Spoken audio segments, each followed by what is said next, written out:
Hello, everybody. Welcome to this week's edition of Valpo Basketball Weekly, along with head coach Matt Loddick. This is Todd Eichow. And today, Matt, we can start by talking about a victory, and it was kind of a breakout performance. And I think the big story in the win on Saturday was sort of the return of your bigs, controlling play, scoring, rebounding. Hopefully a good sign going forward. But you made a change with Smith's in the starting lineup, Soroy off the bench, and it seemed to work.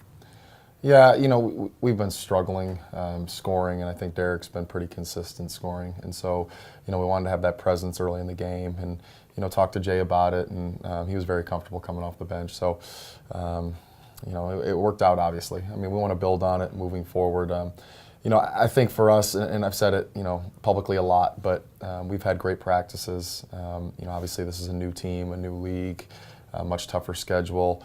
We've been on the road a lot, so there's been maybe a little bit of breakdown in confidence. And so it was nice to see our guys have, the practices carry over to the games with a good performance. The big guys obviously were incredibly productive, 28 points.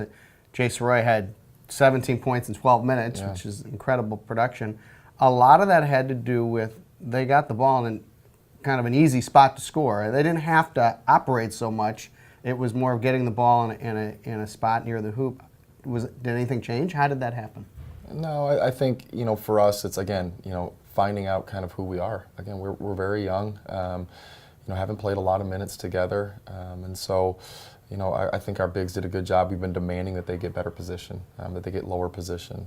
We've wanted our guards to continue to try to make themselves good players, but also make others better. And so, early on we were turning the ball over a lot, and I think that we were trying to make a lot of individual plays, forcing things. I think now we're doing a good job of having a balance of creating offense for ourselves, but creating offense for others. And, I was really, really proud of the guards. I thought it got our bigs a lot of easy baskets. There was a stretch where Marcus Golder was not playing the way he had played early on in the year, and now it looks like, hopefully, and it appears that he's kind of reverting back to how he played in November. Is this a normal, in your mind, it's just been kind of a normal ebb and flow of a young player playing his first Division I basketball and sort of going up and down? I think any time with inexperience, there's going to be some ebb and flows and confidence and production. Marcus, I think the biggest thing for him is, he came in, probably averaging around 12 to 15 minutes a game.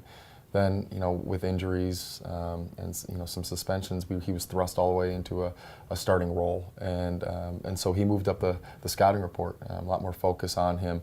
I think having him come off the bench, being an energy guy right now, has helped him, and he's playing with a lot more confidence. Let's talk about the one, I guess, sort of constant over the last few weeks. It's been Max Joseph, who's been great. Yeah. He's clearly playing his best basketball.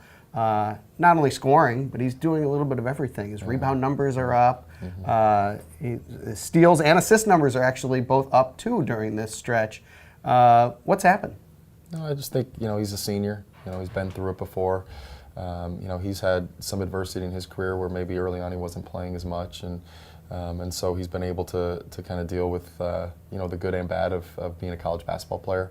And so I think his head was just constant, and his performance has been great. He's been a great team leader, and he's been constant in practice, just encouraging our young guys that this is going to be something that we're going to have to get out of together. It's not going to be one heroic effort, but a collective effort of our individuals coming together as a team. And I've been really proud of just the way that he's handled himself both on and off the court. Yeah, you shot the ball better from the perimeter. It was a decent shooting game against Bradley from the perimeter, but a great shooting game obviously against Southern Illinois. Were the looks better this past week from the perimeter, or just a case of maybe one of those days when the shots are starting to drop?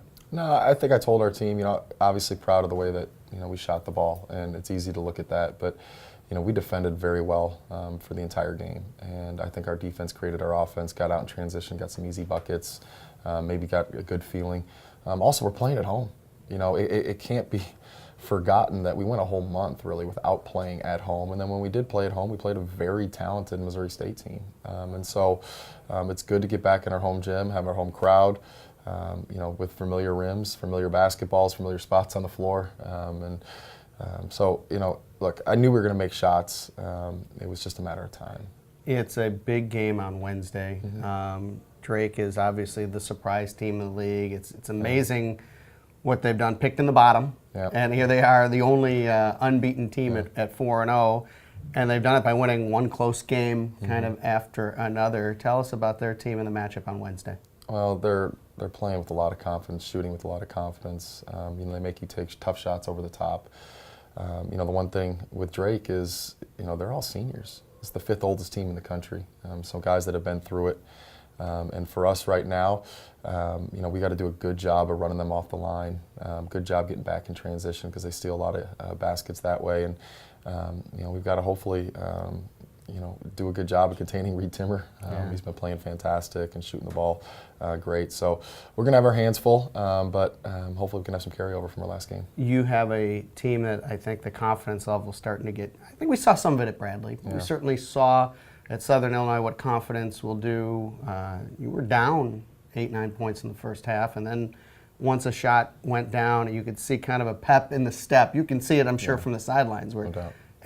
And basketball is a game of ebbs and flows, and sometimes it carries over game after game after game. It has to be a little bit different feeling this week than it was, I think, going into last week, right? Yeah, I mean, look, again, I know, the fans and the media and everything they're not in practice every single day, so they don't see the effort that our young men are putting in, and the effort's been there. And so, for us, it's continuing to trust the process, and it's not a surprise to me that we played well because we've been practicing so well. And sometimes, there just needs to be that moment where a shot goes in.